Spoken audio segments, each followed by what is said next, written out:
Marcher d'une manière digne du Seigneur. Vous connaissez ce texte dans la lettre aux Colossiens aussi, qui nous invite à ceci. Et le verset qu'on vous a laissé pour cette année, que je vous ai proposé pour 2017, se trouve donc dans cette lettre, Colossiens 10. Vous commencez à connaître.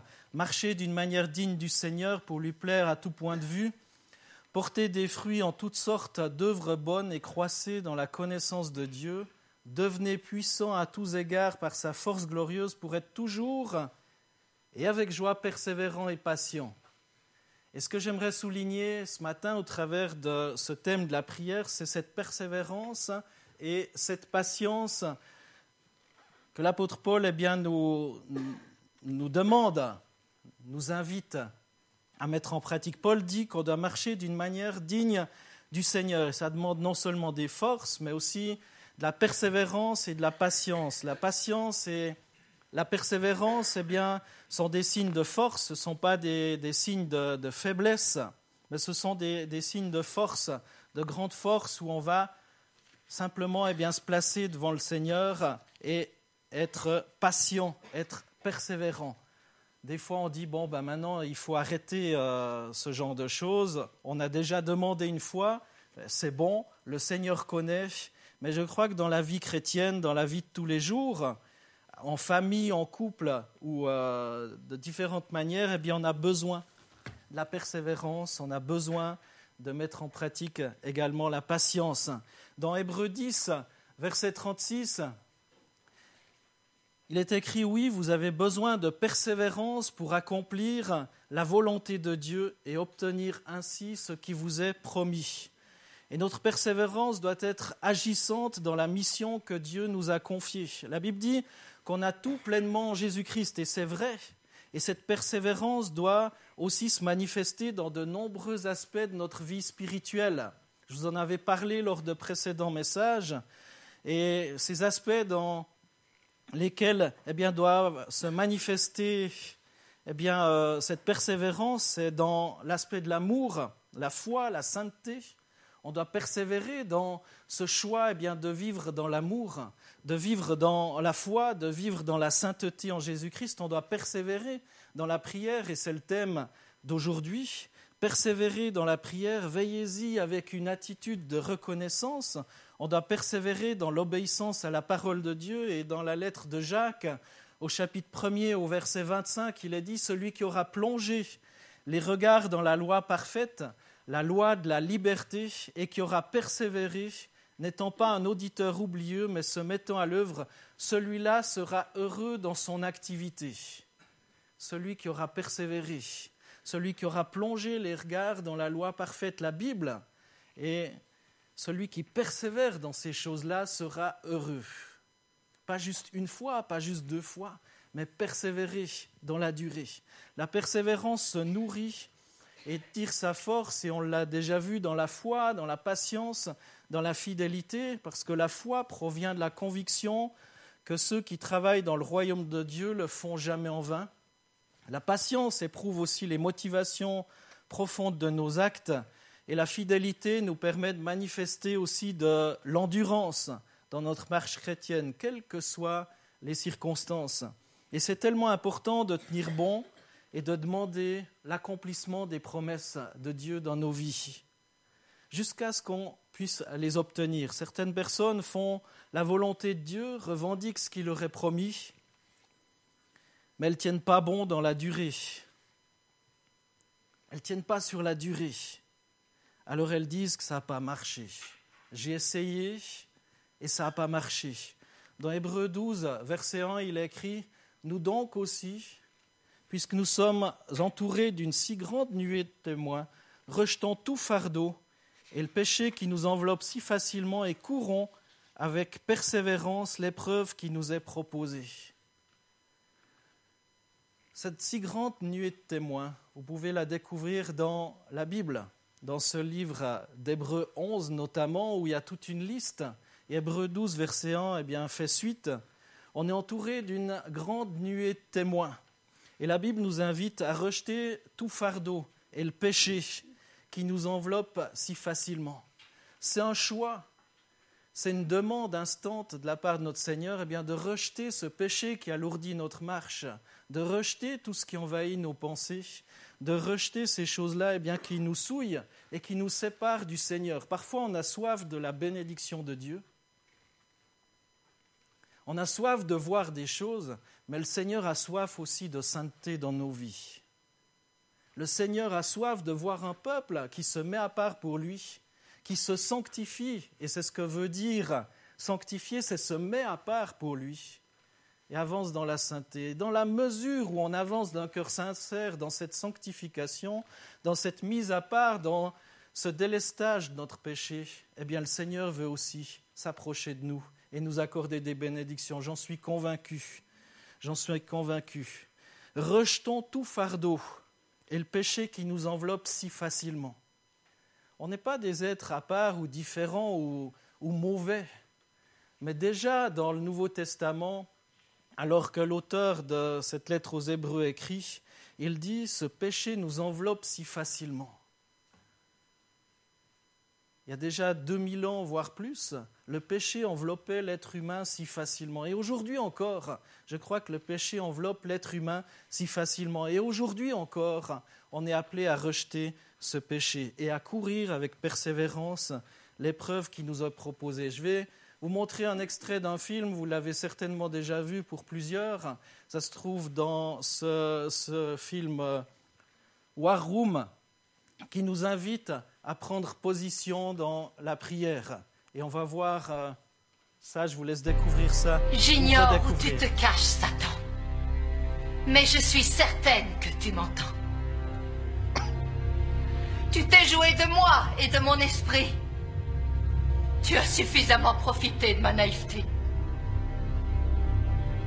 Tout ça ne marche plus. Dis-toi que c'est fini.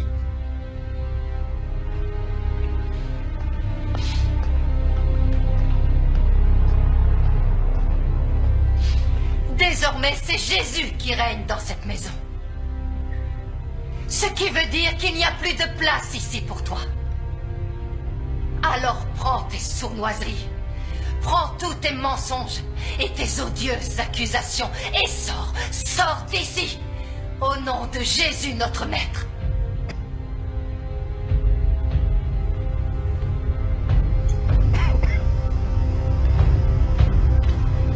Tu ne me prendras pas mon mariage, tu ne me prendras pas ma fille et tu me prendras encore moins mon mari. Cette maison sera gérée autrement désormais, ce qui signifie que dorénavant tu restes dehors.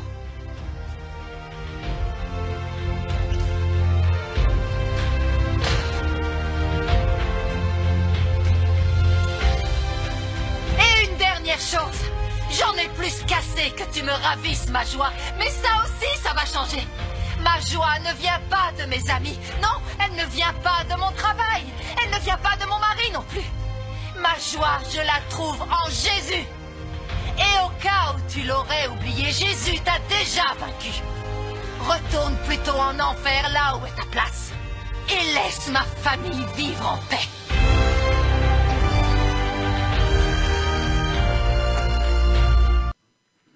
Persévérer dans la prière, prendre position aussi. Et j'affectionne particulièrement ce film qui, je crois, est particulièrement inspiré notre Seigneur. Persévérer dans la prière, rejeter l'œuvre du diable dans notre vie, et comme elle le dit si bien, il est déjà vaincu. Et en Jésus-Christ, on a à lui rappeler quelle est notre position. En Jésus-Christ, on a à rappeler dans ces luttes que l'on traverse, et que ce soit tous les domaines, comme elle les cite aussi dans la famille, dans le mariage, dans la vie. Tu ne me prendras pas ces choses-là. Prendre position, et c'est l'illustration parfaite de ce texte d'Hébreux 12, verset 1. Rejetons tout fardeau et le péché, rejetons l'œuvre du diable, rejetons et persévérons. Persévérons dans la prière, persévérer dans la joie. Colossiens 4, versets 2 à 4, et c'est le texte que j'ai choisi pour ce matin. Persévérer dans la prière, veillez-y dans une attitude de reconnaissance, priez en même temps pour nous que Dieu nous ouvre une porte pour la parole afin que je puisse annoncer le mystère de Christ à cause duquel je suis emprisonné, et que je le fasse connaître de la façon dont je dois en parler. Conduisez-vous avec sagesse envers les gens de l'extérieur et rachetez le temps. J'aime bien cette notion de racheter le temps. Le temps est court, Jésus revient bientôt. Et l'apôtre Paul nous invite à racheter le temps, persévérer dans la prière. C'est dur la prière. Et la semaine prochaine, on va faire cet effort ensemble. Pour celles et ceux qui le peuvent, on va persévérer. On va se faire violence, s'arrêter aussi un instant ensemble et prendre ce temps, pas perdre du temps, mais prendre ce temps dans la présence de Jésus. Persévérer ensemble, se soutenir, s'encourager. Et c'est ça aussi l'Église, c'est de persévérer dans la prière. La prière, c'est un défi pour ma vie, pour ta vie. Dans Chronique 4, on a la liste des descendants de Juda. Et là, on a un personnage qui ressurgit, Jabetz. Que sait-on de lui? Que sait-on de cet homme? Jabetz, quasiment rien. Et j'aime bien cette prière de Jabetz qui dit « Jabetz fut plus honoré que ses frères ». Sa mère l'avait appelé Jabetz en disant « C'est parce que je lui ai donné naissance dans la douleur ». Jabetz fit appel au Dieu d'Israël en disant « Veuille me bénir et agrandir mon territoire, que ta main soit avec moi, préserve-moi du mal, afin que je ne vive pas dans la douleur. » Et Dieu lui accorda ce qu'il avait demandé. C'est simple, hein? On demande et Dieu accorde. Mais Jabetz, et ce n'est pas le thème de mon message, son nom veut dire souffrance, douleur. Magnifique. S'il y a des enfants à naître, si jamais vous ne savez pas, non, s'il vous plaît, il y a mieux que ça. Il y a mieux que ça que ta main soit avec moi, Jabetz dit. Préserve-moi du mal, afin que je ne vive pas dans la douleur. Et c'est ce que son nom signifie, la douleur, la souffrance. Préserve-moi, comme on pourrait dire, malédiction, mettre ce nom, douleur, souffrance, parce qu'il est né dans la douleur, dans la souffrance, parce que je lui ai donné naissance dans la douleur, dans la souffrance, donc je vais l'appeler souffrance, douleur. Et à l'école, ça peut être le souffre-douleur aussi, mais pas facile de porter un nom comme ça. Et pas grand-chose n'est dit sur Jabetz, sauf qu'il fait appel au Dieu d'Israël. Il dit, je ne veux pas rester dans cette douleur, je ne veux pas rester dans cette souffrance. Préserve-moi du mal, préserve-moi de cette douleur. Et que prie-t-il? Veuille me bénir et agrandir mon territoire, que ta main soit avec moi, préserve-moi du mal, afin que je ne vive plus dans la douleur, ou pas dans la douleur. Et Dieu lui accorda ce qu'il avait demandé. La prière, c'est aussi ça. Prendre constat de là où on se trouve, prendre constat de là où tu te trouves, peut-être de la douleur, la souffrance dans laquelle tu te trouves, et demander à Dieu de te préserver et d'éloigner cette douleur, cette souffrance. Il fait appel dans sa douleur à Dieu. Et je crois, comme on l'a vu dans ce petit extrait de film, qu'il est temps d'y aller franchement dans la prière, il est temps de se battre et de combattre et de dire, de rappeler au diable qui on est en Jésus-Christ, qu'on est ses enfants, qu'on est rachetés. Le Seigneur nous appelle à persévérer dans la prière et de veiller à cela avec persévérance. Et Jésus va dire dans son fameux sermon sur la montagne, dans Matthieu 7, versets 7 à 8, et ce point, mon premier point de mon message, c'est la persévérance, comment prier dans la persévérance. Et dans Matthieu 7, 7 à 8, Jésus va dire « Demandez et l'on vous donnera. Cherchez et vous trouverez. Frappez et l'on vous ouvrira. En effet, toute personne qui demande reçoit. Celui qui cherche trouve et l'on ouvre à celui qui frappe. » Ça paraît tellement simple. Et pourtant, ce n'est pas toujours instantané. C'est pour ça que je crois qu'il faut persévérer. Persévérez, demandez et l'on vous donnera. Cherchez et vous trouverez. Frappez et l'on vous ouvrira. Toute personne qui demande reçoit. Quelle promesse? Toute personne. Pas juste les petits chouchous, les bien-aimés, non. on est tous les petits chouchous et les bien-aimés du Seigneur. Toute personne. Alors c'est vrai, certains éléments sont humains, d'autres sont l'œuvre de Dieu. Dieu ouvrira, Dieu répondra, mais il nous demande aussi de persévérer dans la prière. Dieu ne répond pas forcément immédiatement et nos attitudes doivent être bonnes. On l'a dit aussi, rejeter. Rejeter tout ce qui souille notre vie, rejeter la puissance du péché dans notre vie. Au psaume 66, versets 17 à 20, il est écrit « J'ai crié à lui de ma bouche et ma langue a célébré sa louange. » Crier à Dieu et tout de suite la louange qui vient. C'est merveilleux. Si j'avais eu l'injustice en vue dans mon cœur, le Seigneur ne m'aurait pas exaucé. Mais Dieu m'a exaucé, il a été attentif à ma prière.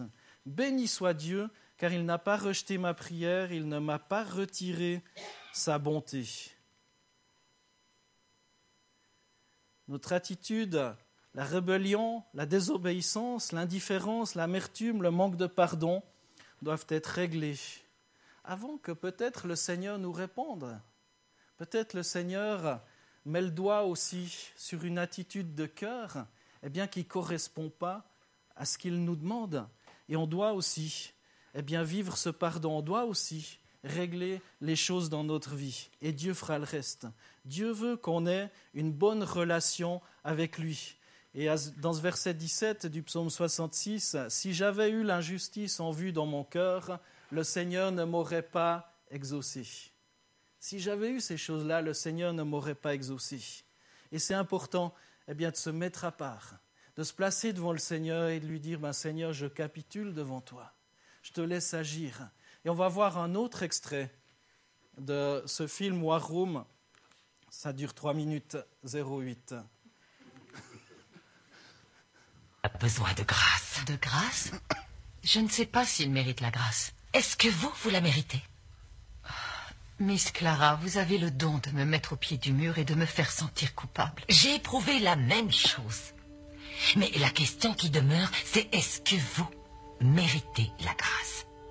La Bible dit que nul n'est réellement vertueux. Personne. Pour la bonne raison que nous avons tous commis des péchés. Alors en vérité, aucun de nous ne mérite la grâce. Pourtant, chacun de nous demande à Dieu de lui accorder le pardon. Élisabeth, il faut bien savoir une chose. Le sang de Jésus a coulé. Jésus a versé son sang sur la croix. Il est mort pour vous, alors que ni vous ni personne ne le méritait. Ensuite, il est revenu d'entre les morts et a offert le pardon et le salut à tous les êtres humains qui se tournent vers lui. Mais la Bible dit aussi que on ne peut pas lui demander de nous pardonner alors que l'on est soi-même incapable de pardonner aux autres. Je sais, Miss Clara, mais c'est si difficile à appliquer. C'est vrai, c'est très difficile. Mais c'est justement là qu'intervient la grâce. Jésus nous offre la grâce. Et il nous aide à l'offrir autour de nous, y compris à ceux qui ne la méritent pas.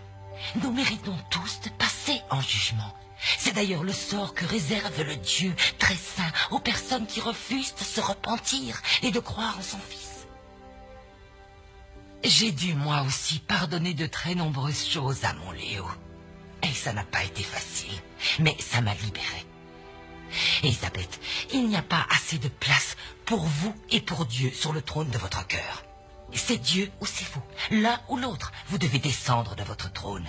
Car si vous voulez vraiment la victoire, vous devrez commencer par capituler. Mais Miss Clara, vous voudriez que je baisse les bras, que je lui pardonne tout? Si je fais ça, il n'arrêtera jamais. Dieu est le meilleur de tous les avocats.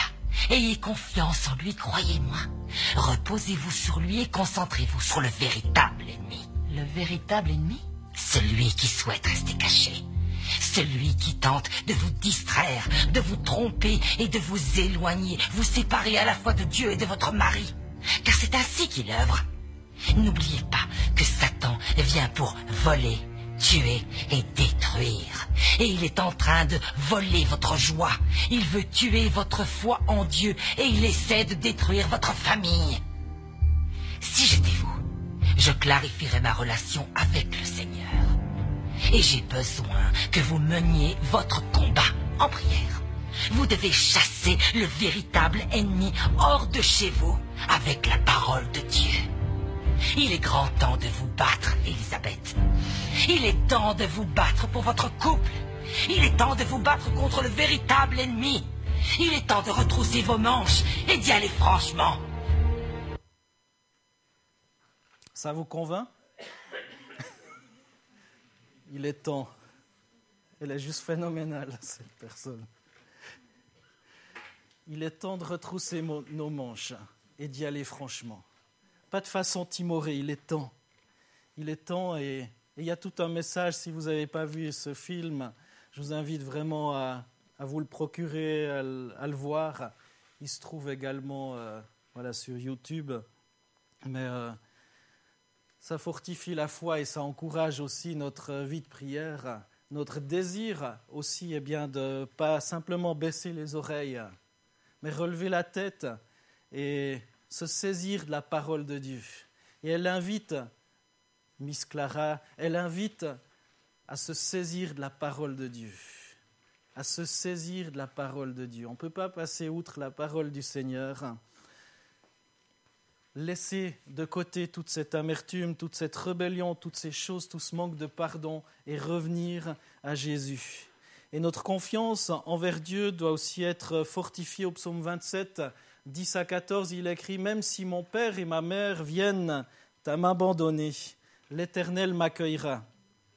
Éternel, enseigne-moi ta voie, conduis-moi dans le sentier de la droiture à cause de mes ennemis. Ne me livre pas à la merci de mes adversaires, car de faux témoins s'attaquent à moi, des hommes qui ne respirent que la violence. Oh, si je n'étais pas sûr de voir la bonté de l'Éternel au pays des vivants. Espère en l'Éternel, fortifie-toi, et que ton cœur s'affermisse. Espère en l'Éternel. Espère en l'Éternel, que ton cœur s'affermisse. Espère en l'Éternel. Dieu teste notre attente envers lui plutôt que notre confiance en nous pour accomplir nos désirs. Dieu teste notre désir de nous appuyer sur sa parole. Espère en l'Éternel, fortifie-toi. Que ton cœur s'affermisse dans la parole du Seigneur. Continue d'espérer en l'Éternel. Dieu est dans le processus de tester et de fortifier notre foi bien souvent. Est-ce qu'on est attaché à lui uniquement pour les bénédictions que l'on reçoit, pour les victoires que l'on reçoit, ou est-ce qu'on est attaché à lui parce qu'il est Dieu, parce qu'il nous aime, parce qu'il a promis de nous accorder la vie éternelle? Pour quelle raison, pour quelle motivation on est attaché au Seigneur? Et le Seigneur nous dit « Continue d'espérer en l'Éternel ». Et dans le texte de Colossiens qu'on a lu tout au début, aussi, persévérez dans la prière, veillez-y dans une attitude de reconnaissance. Persévérez, et l'apôtre Paul va dire veillez-y encore. Donc il y a une lutte, il y a un combat. On doit se demander régulièrement comment ça va dans notre relation avec Jésus, avec la prière. Et je crois que la prière est un élément d'évaluation aussi de notre attachement au Seigneur. Comment est-ce qu'on continue de prier, de persévérer? L'apôtre Paul va dire persévérer, veillez-y, avec action de grâce ou avec reconnaissance. Avec action de grâce, prier, c'est plus que de demander de recevoir, c'est aussi offrir des actions de grâce, c'est-à-dire notre reconnaissance au Seigneur, même si ça ne va pas forcément super bien. Adorer, louer le Seigneur. Et c'est pour ça aussi que c'est important de vivre des temps de louange, des temps d'adoration ensemble, de se nourrir de louange, d'adorer le Seigneur, d'avoir un esprit de reconnaissance. Et l'apôtre Paul va dire encore, priez en même temps pour nous. Il invite les gens à la prière, à persévérer dans la prière, mais il sait qu'il est au bénéfice de la prière et de la grâce des autres. Persévérer dans la prière, priez pour nous, que Dieu nous ouvre une porte. L'apôtre Paul sait que sans cette puissance de la prière, sans le bénéfice de la prière des uns et des autres, il ne va pas pouvoir aller de l'avant. Et on a besoin de la prière les uns des autres. Pas juste de recevoir la prière, mais aussi de la donner pour d'autres, afin que d'autres puissent aller de l'avant, que d'autres puissent se relever, que d'autres puissent avoir des victoires dans leur vie. L'apôtre Paul va dire, priez pour nous. C'est mon troisième point. Prier pour les personnes afin que chacun voie les opportunités de ministère, puisse accomplir l'œuvre que Dieu a pour eux, qu'il leur donne le courage d'agir. Dans Colossiens 4, versets 12 à 13, l'apôtre Paul cite Épaphras, qu'un des vôtres vous salue. D'ailleurs, Anthony vous salue aussi, qui est vers ses parents. Épaphras, qui est l'un des autres, vous salue. Serviteur de Jésus-Christ, il ne cesse de combattre pour vous dans ses prières afin que vous teniez bon, comme des hommes mûrs, pleinement disposés à faire toute la volonté de Dieu. Je lui rends en effet ce témoignage, il se dépense sans compter pour vous, pour ceux de la Odyssée et pour ceux de Hiérapolis. L'apôtre Paul va inviter à suivre l'exemple d'Épaphras. Épaphras, qui est l'un des vôtres, vous salue. Il ne cesse de combattre pour vous. Est-ce qu'on vit cette prière aussi combative pour les autres? Lorsqu'on apprend que quelqu'un est dans la douleur, dans la souffrance, est en train de baisser les bras, est en train de lâcher prise, est en train d'être découragé, peut-être même lâcher la foi, est-ce qu'on est des Épaphras qui ne cessent de combattre pour les autres? Vous savez, on a peut-être dans l'histoire de la chrétienté délégué un petit peu, l'autorité mal compris, eh bien les rôles des uns et des autres, les rôles des ministères dans l'Église, les rôles attribués. Oui, il y a des pasteurs, oui, il y a des docteurs, oui, il y a des évangélistes, oui, il y a... Mais ils ont été donnés en vue de fortifier, d'équiper l'Église en vue du ministère.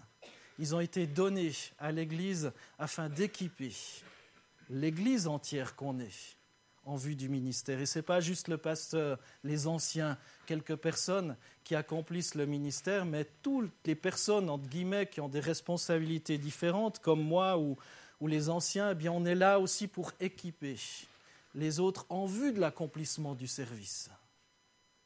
Et on a tous notre rôle à jouer, mes frères et sœurs. Et on a tous à prier les uns pour les autres, aussi à devenir des Épaphras. On ne sait pas bien qui il est, si ce n'est que l'apôtre Paul transmet ses salutations aux Colossiens de sa part. Il ne cesse de combattre pour vous dans ses prières. L'apôtre Paul invite aussi à prier pour l'évangélisation de Paul comme pour nous. Prie en même temps pour nous que Dieu nous ouvre une porte pour la parole afin que je puisse annoncer le mystère de Christ à cause duquel je suis emprisonné. L'apôtre Paul est emprisonné alors qu'il écrit ce texte. Et il va dire que je le fasse connaître de la façon dont je dois en parler. Le besoin d'annoncer le mystère de Christ est tout aussi important que du temps de l'apôtre Paul. Aujourd'hui encore, on a besoin d'annoncer le mystère de Christ, d'annoncer cette bonne nouvelle de Jésus-Christ. Alors prions les uns pour les autres que Dieu nous ouvre des portes. Que Dieu nous ouvre des portes. Que Dieu nous donne le courage, qu'on soit fidèle malgré les obstacles pour l'annonce de l'Évangile. Paul comprenait qu'il y avait des obstacles. Évidemment, il était en prison, il comprenait qu'il y avait des obstacles, mais là, alors, il demande encore aux autres de prier, que Dieu ouvre des portes.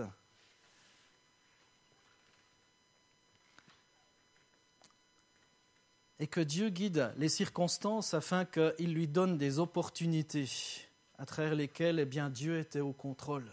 Et même dans sa prison, je suis persuadé qu'il témoignait de l'amour du Seigneur. Là encore, il fortifiait les autres, les chrétiens de Colosse, alors qu'il est en prison.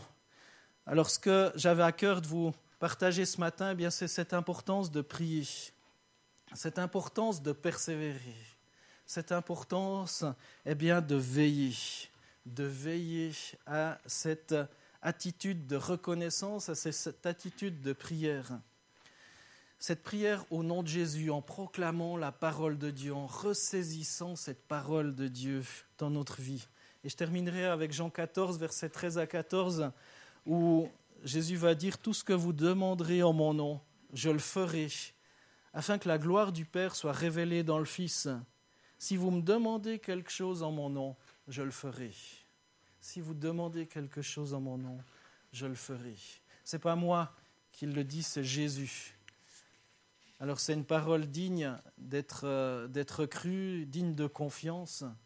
Si vous demandez quelque chose en mon nom, je le ferai. Que Dieu fortifie notre prière et que Dieu nous redonne d'être combatifs dans la prière. Que Dieu nous redonne de penser autrement que nous perdons du temps alors que nous consacrons du temps, peut-être même important, pour nous tourner vers le Seigneur, pour lire la parole, pour nous nourrir des choses de Dieu.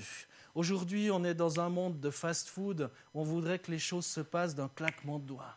Seigneur, tu vois, on est pressé, alors il faut que tu agisses vite. Une bonne rencontre où ça bouge bien, puis on danse bien, et puis après c'est bon. On y va, quoi. Parce qu'on n'a pas... Non.